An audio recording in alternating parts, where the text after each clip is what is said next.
Hello, very good morning. The father of Ellie Edwards, who was shot and killed on Christmas Eve near Liverpool, has described the pain that her death has caused. Speaking to Sky News, Tim Edwards said his daughter was beautiful and caring and had a heart of gold. 22-year-old Connor Chapman will face trial later this year, accused of murder. Sky correspondent Imzaman Rashid reports from the Wirral. She's just a fantastic human being. Beautiful. Heart of gold. For those who loved her, there will never be enough words to describe Ellie Edwards. For the first time since she was shot dead on Christmas Eve, her father Tim found the courage and strength to share some. She's the type of person that she would walk in a room and everyone would gravitate towards her because she was so smiling, she was beautiful looking, she was a hugger. But at the age of just 26, this beautician's life was cut brutally short. Her family left inconsolable. She's still the glue. She still keeps us together. And that'll always be the case.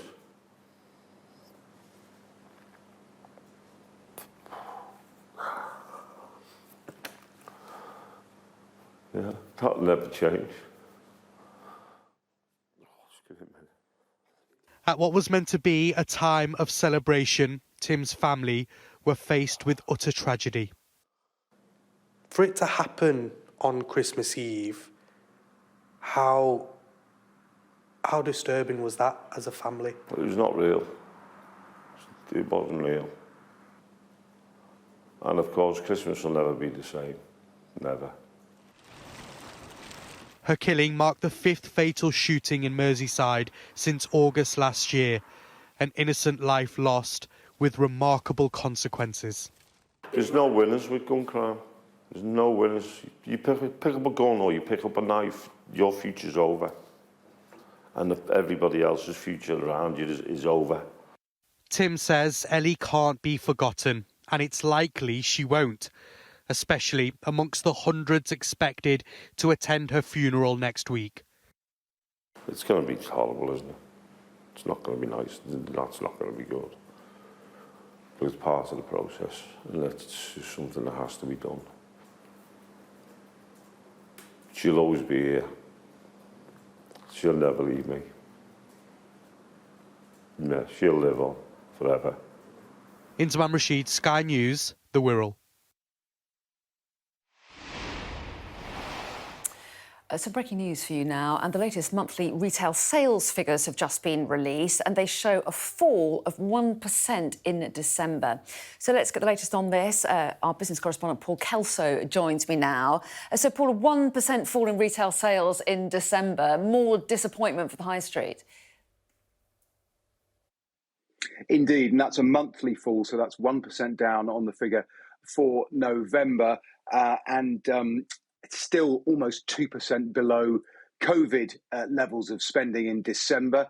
Year on year, of course, we're comparing December just past with 2021 when Omicron cut footfall on the high street dramatically. So these figures will be a disappointment to retailers, and they come, so this is the Office for National Statistics figures, and they say there is feedback from retailers and wider evidence that consumers are cutting back because of increased prices and the challenge of affordability.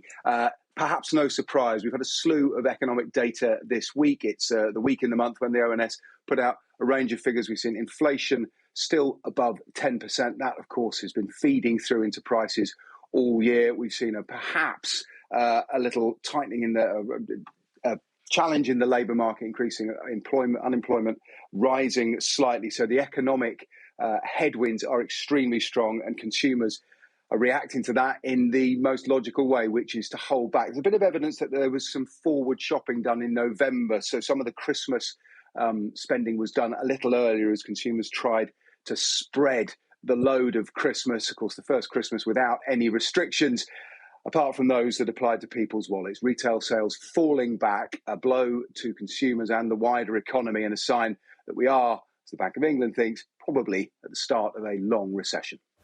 OK, yes, not terribly positive news there. Paul, thanks very much indeed.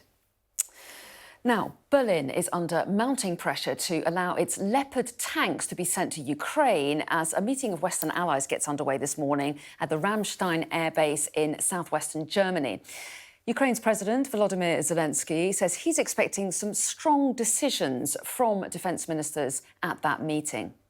Один з найважливіших елементів – це танк. One of the most important elements of Ukraine's victory is tanks, modern Western tanks, which we are negotiating with our partners to supply, and I thank everyone who has already made the appropriate decisions. Відповідна коаліція. The relevant coalition of partners has already been formed, and now we are waiting for a decision from one European capital that will activate the prepared chains of cooperation on tanks. I believe that the strength of German leadership will remain unchanged. Well, Alex Rossi joins us now from Kramatorsk in eastern Ukraine. So, Alex, Germany under a lot of pressure, not just to send tanks of its own, but to allow other countries to send those same tanks. How likely is it that it will approve the move? Well, we'll have to wait and see what happens in that meeting. They are coming under an enormous amount of international pressure, and the need for those tanks here in frontline towns and cities in the Donbass, where the fighting is most intense, is extremely great. Now, military experts were talking before this war started about whether or not the age of the tank really belonged to a bygone era. But here we have a conflict which literally goes back to the days of trench warfare. Now, there are two aspects of this for Ukraine as far as it's concerned. There's holding the status quo, a stalemate, which is effectively kind of death to the country by economic and destruction to its infrastructure with attacks on its cities. There's also a massive Russian mobilization coming, hundreds of thousands of men when winter is over. All of the military intelligence is suggesting that. So without these tanks, they say they won't even be able to hold the line. But with the proper amounts of Western support, they can actually go further than just holding off the Russians. They believe they can win this conflict and take back the territory which has been lost. Alex Rossi, thanks very much indeed. Now, some breaking news for you this morning. A series of fresh strikes by ambulance workers has been announced by Unite in an escalation of the dispute over pay and staffing. The union said its members across England, Wales and Northern Ireland will stage 10 further strikes over the coming weeks, warning that additional dates could be announced soon. So, as you can see, our political correspondent, Rob Powell, has joined me. Morning to you, Rob. So, more strike dates and a further headache for the government. Yeah, Unite is one of several unions that represents 999 staff and ambulance workers that have been in this protracted dispute over pay with the government. They, this morning, have announced a number of new strike dates for their members in England, Wales and Northern Ireland. In England, this will affect the North West, the North East, the East Midlands, the West Midlands, and then, of course, Wales and Northern Ireland as well. The dates in various regions are mainly the 6th and the 17th of February and the 6th and the 20th of March, although there is some minor variations in Wales and Northern Ireland and also in some regions in the north as well, dependent on trusts. This, though, aligns with other strike dates that have been announced. The GMB union, which represents ambulance workers as well, is also walking out on those dates. And also the Royal College of Nursing is walking out on the 6th of February and the 7th of February as well. So the beginning of February, along with rail worker strikes as well, really beginning to look like a focal point of industrial action. I think reading what Unite has said this morning, it's interesting that this dispute between the unions and the government over whether they had put cover in place for the most urgent cases on ambulance strike days, that really looks to be impacting how the unions are approaching this. They say they've been unfairly accused of not putting cover in place. Yes, the material dispute is over pay, but it doesn't look like the sort of mood music around the outside is very good either. OK, interesting to watch where that one goes. So from strikes to seatbelts, Rob, Rishi Sunak got himself into a bit of bother. What's this all about? Yeah, the Prime Minister was in the northwest of England yesterday promoting his Levelling Up Fund. He posted a picture or a video on Instagram to explain this initiative. The issue being, as you can see there, he wasn't wearing a seatbelt.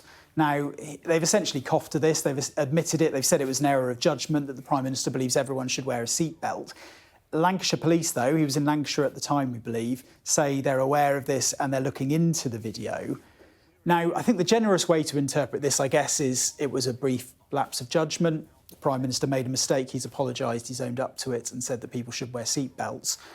At the same time, though, you can get on-the-spot fines of £100 for not wearing seatbelts. It can increase to £500 if it goes to court. People will wonder, well, if I got caught not wearing a seatbelt, would I get a fine? Remember, Rishi Sunak's someone that's had a penalty notice before for breaches of COVID rules when Boris Johnson was Prime Minister and he was Chancellor. So it's the type of kind of momentary lapse of judgment that when you're Prime Minister can seem kind of innocuous and small, but can lead you to a bigger place. As well, given when you do interviews with the Prime Minister and with senior politicians, usually staff and officials are really intense and checking in what is in the background, that there's nothing embarrassing that could get them into trouble. I think there's questions over how this wasn't picked up by someone around him as well, because it's the type of sort of off-the-cuff mistake that when you're Prime Minister, you really can't afford to make. Yeah, because it's a film that he made himself, wasn't it? Yeah, absolutely. OK, Rob, it'll be interesting to see where that one goes as well. Thanks very much indeed. See you later. Now then, coming up here on the show, as pressure mounts on Germany to send tanks to support Ukraine ahead of that meeting of Western allies today, we'll be speaking to the former Deputy Supreme Allied Commander of NATO, General Sir Richard Sheriff. Also, I'll speak to a former Metropolitan Police Assistant Commissioner for Professionalism in the wake of the David Carrick case. And also coming up, I'm going to be joined by Jeff Barton from the Association of School and College Leaders to discuss the teachers' strikes going ahead in Scotland, England and Wales. In the meantime, though, lawyers for Alec Baldwin say a decision to charge the actor over a fatal movie set shooting is a terrible miscarriage of justice. Baldwin is accused of involuntary manslaughter over the death of the cinematographer Helena Hutchins, whose family has welcomed the announcement. A pistol was fired as Baldwin was rehearsing with it on the set of his Western film Rust in October 2021. Well, here's our US correspondent Martha Kellner and a warning that her report does contain some flash photography. I do have some very unfortunate news to tell you. What? She didn't make it. This is the moment police officers told Alec Baldwin that Helena Hutchins had died. Now, investigators have determined that he is responsible and will charge the Hollywood veteran with involuntary manslaughter, saying nobody is above the law.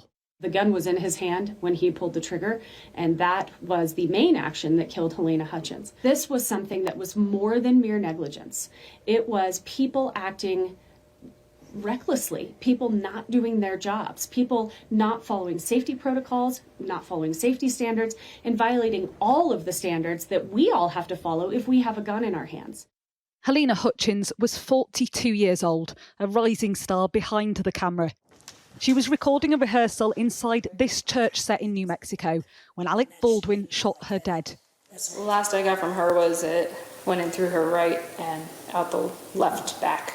Okay? He's always denied pulling the trigger, but investigators have pieced together what happened and say he did. Yes, sir. All right. Baldwin has returned to normal life since the shooting, regularly appearing on the red carpet with wife Hilaria. In a statement, a lawyer for the actor said, "This decision distorts Helena Hutchins' tragic death and represents a terrible miscarriage of justice. Mr. Baldwin had no reason to believe there was a live bullet in the gun or anywhere on the movie set. He relied on the professionals with whom he worked, who assured him the gun did not have live rounds. We will fight these charges and we will win." Over the past year and a half, I've spoken to several people who worked on the film Rust, some of whom raised concerns about safety in the days before Helena Hutchins was killed. One described guns lying around in the sand. Another described what they called a willful disregard for the welfare of cast and crew. One of her close friends telling me this week he was praying for criminal accountability for her death. What is your full name? The armourer on the set, Hannah Gutierrez-Reed, was in charge of weapons despite being just 24 years old at the time. She's also been charged with involuntary manslaughter. Assistant Director Dave Halls, here in the blue shirt, made a plea deal admitting there was sufficient evidence to convict him of negligent use of a deadly weapon. Helena Hutchins left behind a 9-year-old son. Her family welcomed the charges. Prosecutors say if Baldwin or others had done their job properly, she would still be here. Martha Kellner, Sky News, Los Angeles. Well, our US correspondent James Matthews has the latest now from New York. There's been no sign of Alec Baldwin here at his Manhattan apartment. We have seen his wife, Hilaria, but she said nothing. The sentiments of the Baldwin camp are being articulated by his lawyers. They're calling this a terrible miscarriage of justice. They say they will fight it and will win. No one's disputing it was an accident that occurred on this movie set in New Mexico, but prosecutors are saying that that does not mean it wasn't a crime. They point to criminal negligence. They say that Alec Baldwin, as an actor and as a producer on that set, should have been aware of poor safety standards. The actor, the Hollywood star, is receiving support from some quarters. The Screen Actors Guild in America has come to his defense. They're saying this in a statement. They say the prosecutor's contention that an actor has a duty to ensure the functional and mechanical operation of a firearm on a production set is wrong and uninformed. They say an actor's job is not to be a firearms or weapons expert. So they're not happy. Alec Baldwin is not happy. One party that is comforted in all of this is, we are told, the family of the woman who died on that movie set. They say, without naming Alec Baldwin, they're comforted that nobody is above the law. They say anyone who does break the law should be held accountable. Let's take a look now at some of the day's other headlines. And a Home Office report has found that rape victims are having significant amounts of their personal records unnecessarily requested by police, causing delays in criminal investigations. In some cases, records were being requested to test the credibility of victims. In response, the Home Office is promising to better protect victims from what it calls invasive record requests. The climate activist Greta Thunberg appeared at the World Economic Forum in Davos on Thursday to deliver a cease and desist notice to oil and gas companies. She said it was absurd that fossil fuel CEOs are expected to find a solution to the climate crisis, given that they are the problem. The family of a 6-year-old boy who shot and wounded his teacher in Virginia says the gun he used had been secured. In a statement, the family, who haven't been identified by police, said, "Our heart goes out to our son's teacher and we pray for her healing in the aftermath of such an unimaginable tragedy as she selflessly served our son and the children in the school. Our son suffers from an acute disability and was under a care plan at the school that included his mother or father attending school with him and accompanying him to class every day." Abigail Zwerner, who suffered injuries that were initially considered life-threatening, has now been released from hospital. Political unrest and protests continue in Peru's capital, where police have fired tear gas in an attempt to control the thousands who've poured into the city to a protest against President Dina Boluarte. The removal of her predecessor, President Pedro Castillo, last month launched deadly unrest. Now, the Church of England is expected to issue an apology later this morning for its historical attitude to LGBTQ+ people. Well, joining me now to tell us more is our correspondent, Shaman Freeman-Powell. So, Shaman, tell us a little bit more about what we're expecting later on this morning, then. Well, we're expecting for there to be a statement issuing an apology to LGBTQ+ communities for rejection, exclusion and hostility faced in the past and the impact it's had on lives. The Church of England will also be urging for its congregations to welcome all same-sex couples unreservedly and joyfully. And it comes as there's also an announcement this week that for the first time, same-sex couples will be able to have their blessings, will be able to have their civil partnerships and civil marriages blessed in the Church of England, and same-sex couples will be able to give thanks for their civil partnerships. Now, this comes after years of debates about attitudes towards LGBT plus communities, and there's been lots of contentious issues because same-sex marriage was legalised in England and Wales back in 2013, but the Church of England have refused to change its teachings, and this still doesn't really change its teachings. It just means that now same-sex couples will be able to have their partnerships blessed in the church. Now, the Archbishop of Canterbury, Justin Welby, has acknowledged that he is under no illusion that what they are proposing will appear to go too far for some and not nearly far enough for others. But we will have more details about this apology later this morning. OK, Shaman, we'll be back to you a little bit later. Thanks very much indeed for now. So let's return now to the war in Ukraine and the mounting pressure on Germany to allow tanks to be sent to Ukraine ahead of a meeting of Western allies at the Ramstein air base in the southwest of the country.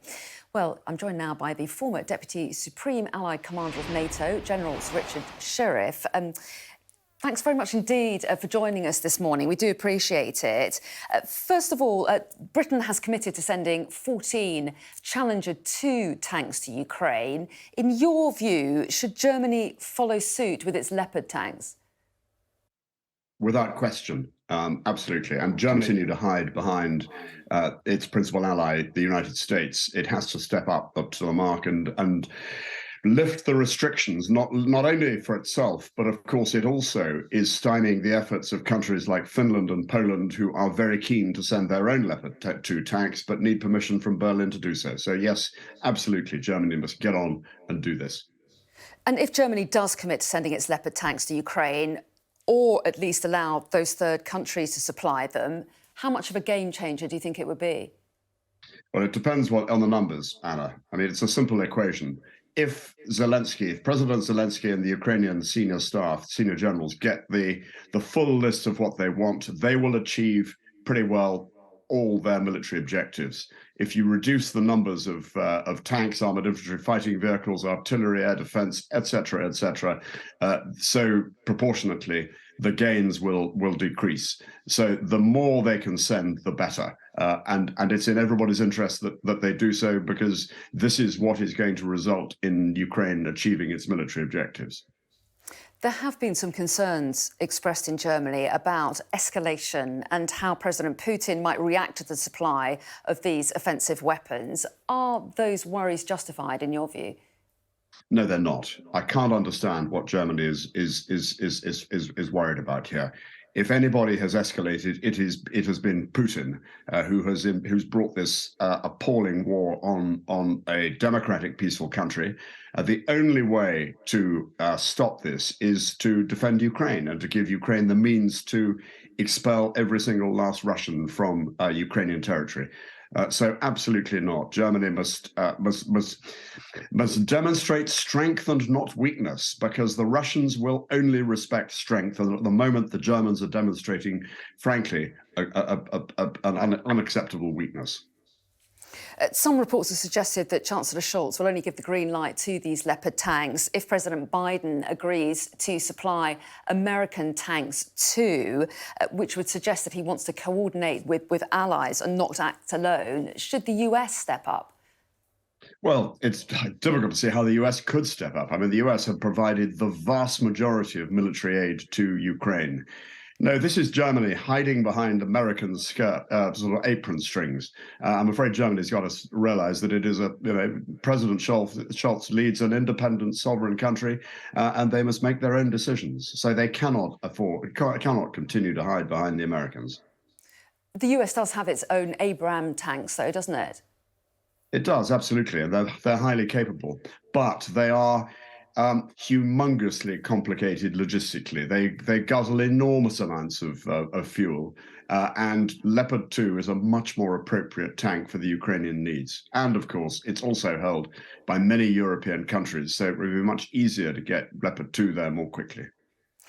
As we said before, Britain is committing to sending 14 Challenger 2 tanks. Ben Wallace, the Defence Secretary, has also announced that Britain will be sending 600 Brimstone missiles. In your view, is Britain doing enough?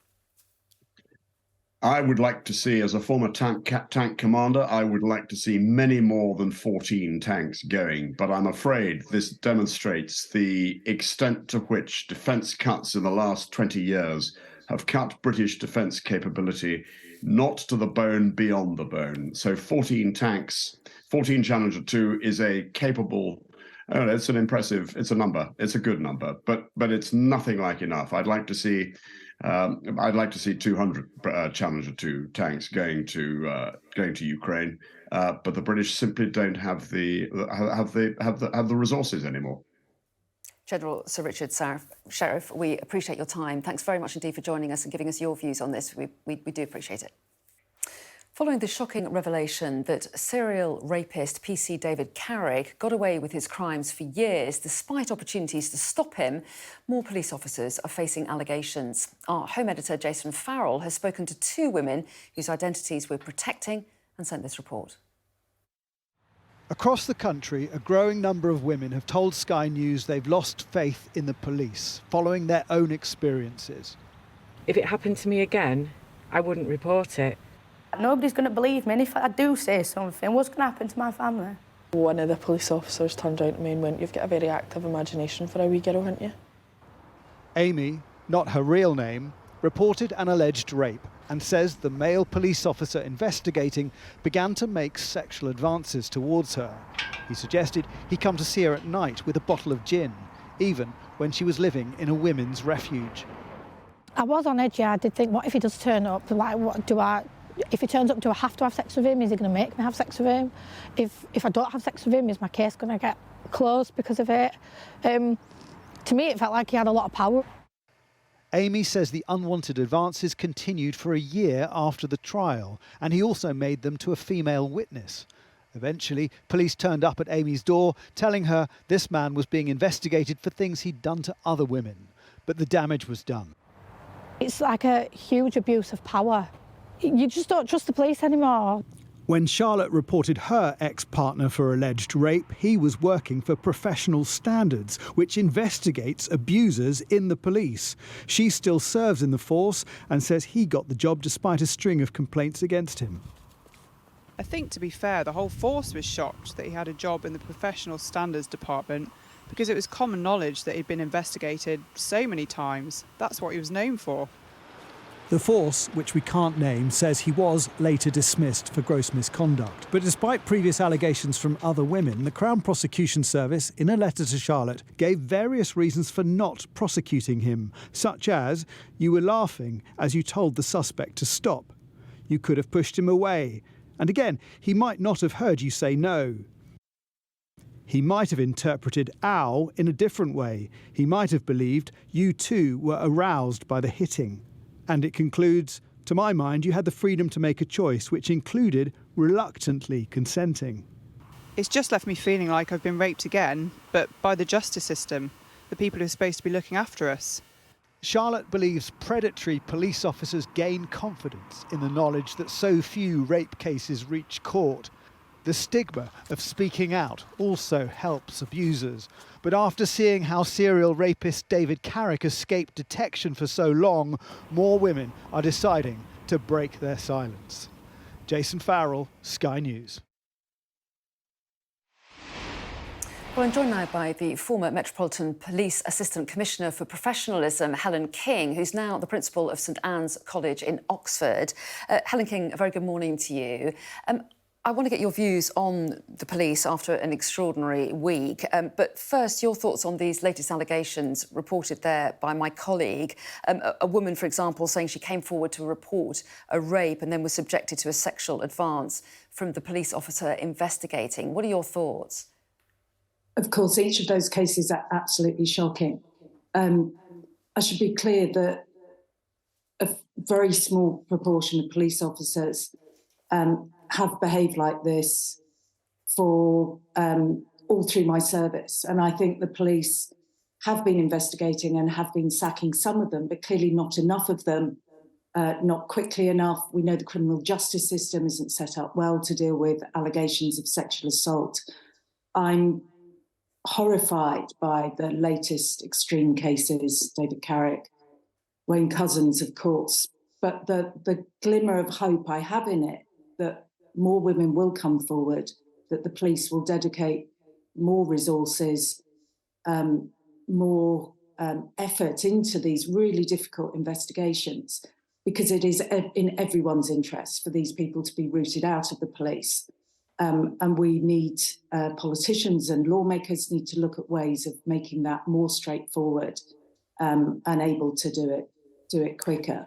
So although it's awful to hear these stories, some of them do sound familiar to cases that I dealt with when I was a serving police officer, where we did investigate people and got people sacked. And the drive and focus on that absolutely needs to be there. But it will take resources and it will take effort. And there are things that lawmakers and politicians can do to assist the police in this. Well, yes, and I'll come on to that in a moment, but I'm curious to know what your own experience was when you were in the Met Police. You spent many years there, of course. Did you experience misogyny while you were there? Well, actually, most of my service was in two other police forces. It was only the last 3 years of my 30 years as a police officer that I was in the Met. And you will see some of this conduct in forces across the country, and professional standards departments absolutely should be focused and responding to it.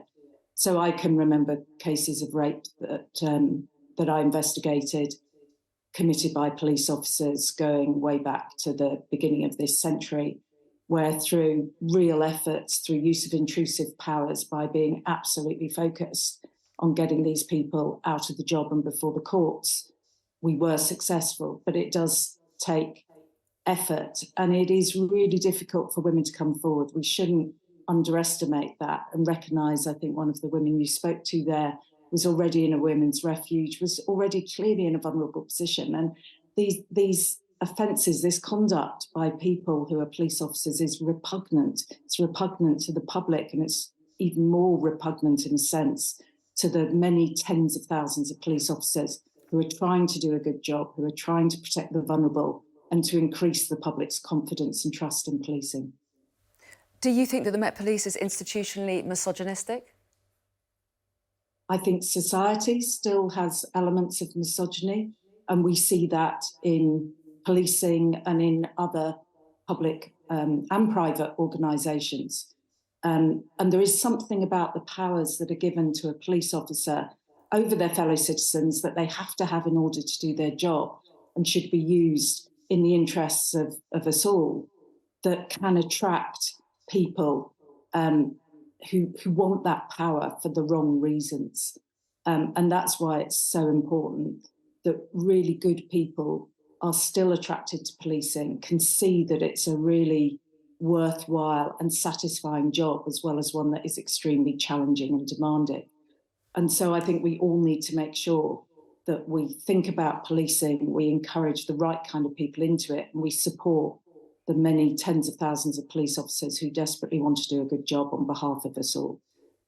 You said that the government needs to be able to act to make it easier for the police to clean up their act. The Home Secretary would say that they are making it quicker and easier to sack officers involved in wrongdoing. They're going to take steps to do that. What would you like to see the government do? I think that's right to look at police regulations again, but I think politicians also need to think very hard about the crude targets that they sometimes try to impose on the police, whether that's trying to recruit large numbers of officers at a very quick pace, whether it's about not being realistic about how the police have to spread their resources, and how do you prioritise between the many priority demands on policing. So make sure that they have the resources that they need to do the job, and think very hard about the kind of sometimes crude headline-grabbing targets that they give the police that can skew their thinking and their focus from the things that actually really are the most important. Now, the Department for Education will meet with all 4 teaching unions today after the UK's largest education union announced 7 days of strikes in February and March. Well, I'm joined now by Jeff Barton, who's General Secretary of the Association of School and College Leaders. A very good morning to you, Jeff Barton. I know that you met with the Education Secretary earlier this week, along with other teachers' unions. First of all, tell us how that went. Well, I think, first of all, Anna, I would say it's good that she met us. It's the second meeting with her, with the schools minister, with senior officials. I think, I'm a veteran English teacher, so inevitably what I would just say is we met with the Secretary of State for Education in England this week. We also yesterday met with the Cabinet Secretary for Education in Wales. And as an English teacher, I do a kind of compare and contrast, because I think what we got with the Education Secretary was someone who I think tribally sees unions as part of the problem, and was reluctant to talk about what we think is the key issue, which is pay. How do you recruit great graduates to choose this profession? And what we saw, I think, in Wales with the Cabinet Secretary was somebody who opened by saying, this is the beginning of a negotiation around pay. It was much more direct because of the social partnership between the government there and Wales. But I would go back to my opening point. It's good that, A, we've had a couple of those meetings with the Secretary of State and ministers. It's good in one sense that we've got 6 hours of talks. That's a long time, I have to say. 6 hours of talks where pay is the number one issue on the agenda. That feels to me like it is a step forward. More meetings happening today at the Department for Education. I think you're not attending, as far as I understand, but what are your expectations then for today?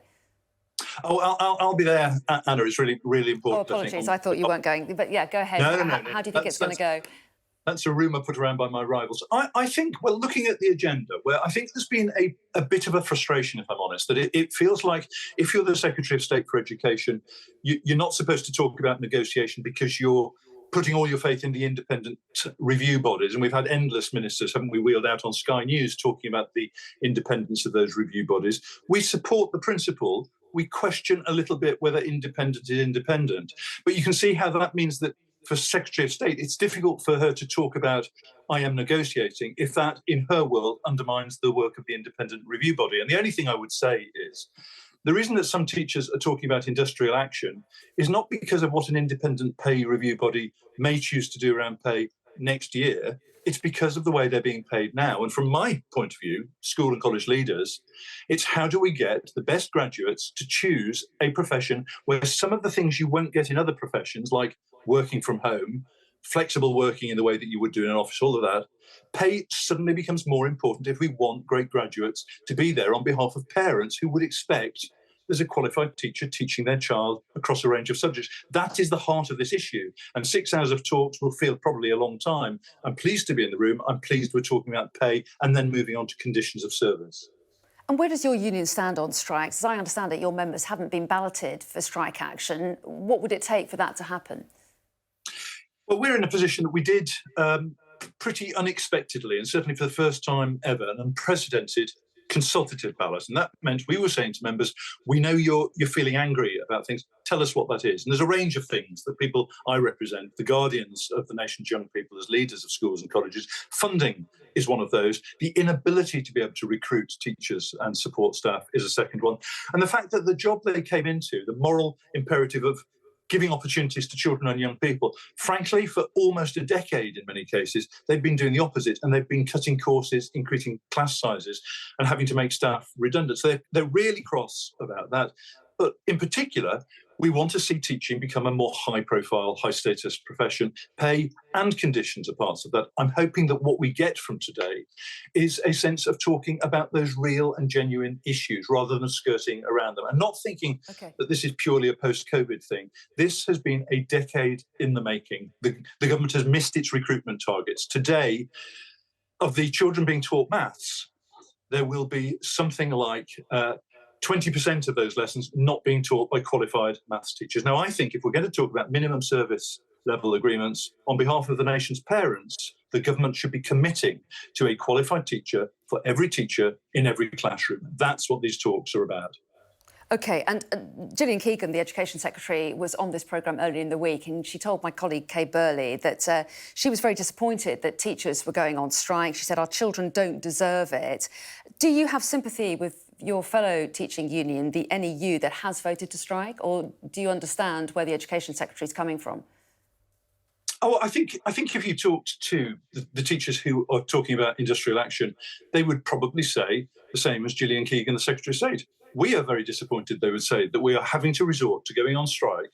We didn't come into the job for that. Striking isn't an end game in all of this. And from my point of view, having done a consultative ballot, it's giving us the space to be able to say, look, the people I represent, school and college leaders, they are feeling so cross that they're putting pressure on me that we ought to move to a ballot. This really tells you something, Secretary of State. So let's get away from the politicking and the potential denigration we see in some parts of the press of the teaching profession.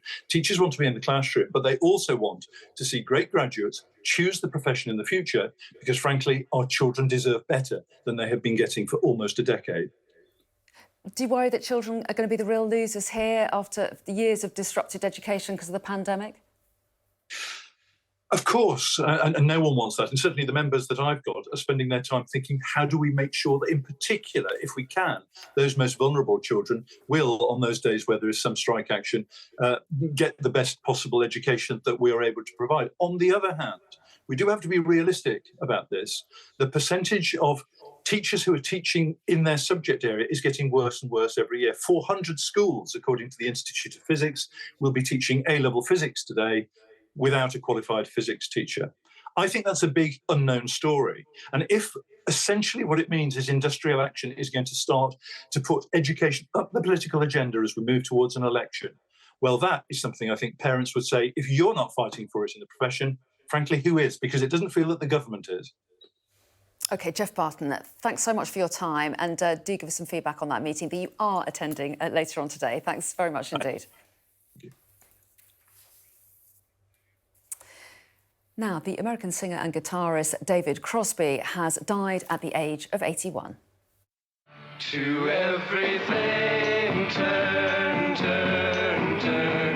There is a season, turn, turn, turn.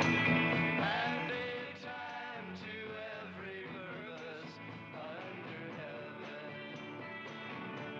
What time to be Crosby was one of the most influential rock singers of the 60s and 70s, and we'll have more tributes to him in the next hour, as well as Labour's Nick Thomas Simmons. Stay with us.